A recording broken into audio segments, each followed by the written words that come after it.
BJP. കോട്ടയിൽ കയറി അടിക്കുകയാണ് സുപ്രീം കോടതി. ഒരു സംസ്ഥാനം എന്ന നിലയിൽ നിങ്ങൾ എന്താണ് ഇവിടെ കാണിക്കുന്നത് എന്ന് ചോദിച്ചുകൊണ്ടാണ് ബി.ജെ.പി. ഭരിക്കുന്ന ഇരട്ട എഞ്ചിൻ സർക്കാരിനെതിരെ സാക്ഷാൽ സുപ്രീം കോടതി അതിരൂക്ഷമായ വിമർശനം ഇപ്പോൾ നടത്തുന്നത്. കോട്ടയിൽ മാത്രം എന്തുകൊണ്ടാണ് ഇങ്ങനെ സംഭവിക്കുന്നത് എന്ന് ചോദിച്ചുകൊണ്ടാണ് ചീഫ് ജസ്റ്റിസ് കാര്യങ്ങൾ ഓരോന്നോരോന്നായി പറഞ്ഞത്. സംഗതി രാജസ്ഥാനിലെ കോട്ടയിലെ കോച്ചിംഗ് കേന്ദ്രങ്ങളിലും പ്രൊഫഷണൽ കോളേജുകളിലും വർദ്ധിച്ചു വരുന്ന വിദ്യാർത്ഥികളുടെ ആത്മഹത്യയിൽ സംസ്ഥാന സർക്കാരിനെ രൂക്ഷമായി തന്നെ വിമർശിക്കാൻ മടിക്കുന്നില്ല സുപ്രീം കോടതി.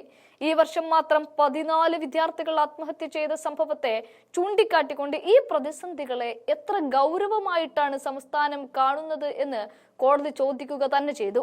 ഒരു സംസ്ഥാനം എന്ന നിലയിൽ എന്താണ് നിങ്ങൾ ചെയ്യുന്നത്? എന്തുകൊണ്ടാണ് ഈ കുട്ടികൾ ആത്മഹത്യ ചെയ്യുന്നത്?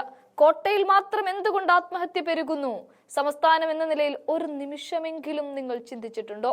തലച്ചോറ്റിലേക്കാണ് സുപ്രീം കോടതി ഇടപെടുന്നത്. കോടതിയുടെ ഓരോ ചോദ്യങ്ങളും അത്ര മൂർച്ചയുള്ളതായിരുന്നു. മെയ് 4-ന് IIT ഖരഗ്പൂരിലെ 22 വയസ്സുള്ള എഞ്ചിനീയറിംഗ് വിദ്യാർത്ഥി ആത്മഹത്യ ചെയ്ത കേസ് പരിഗണിച്ചുകൊണ്ടാണ് കോടതി ഇത്തരം കാര്യങ്ങൾ ചൂണ്ടിക്കാണിക്കുന്നത്.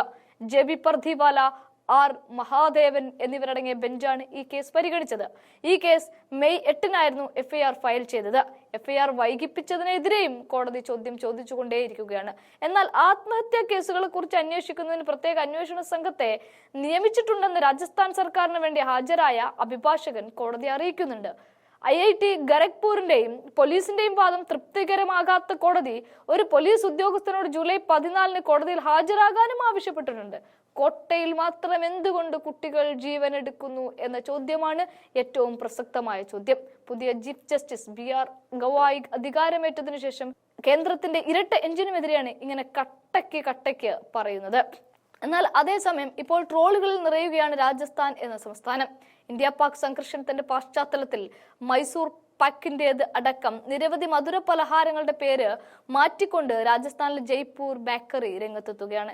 പേരിനൊപ്പം പാക് എന്ന് വരുന്ന പലഹാരങ്ങളുടെ പേരിലാണ് മാറ്റം വരുത്തിയത് എന്നാണ് കടയുടമ പറയുന്നത്. പകരം ശ്രീ എന്നാണ് ചേർത്തിരിക്കുന്നത്. ഇനി മുതൽ മോട്ടി പാക്ക് എന്നത് മോട്ടി ശ്രീയും ഗോണ്ടക് പാക്ക് എന്നത് ഗോണ്ടക് ശ്രീയും ആയിരിക്കും.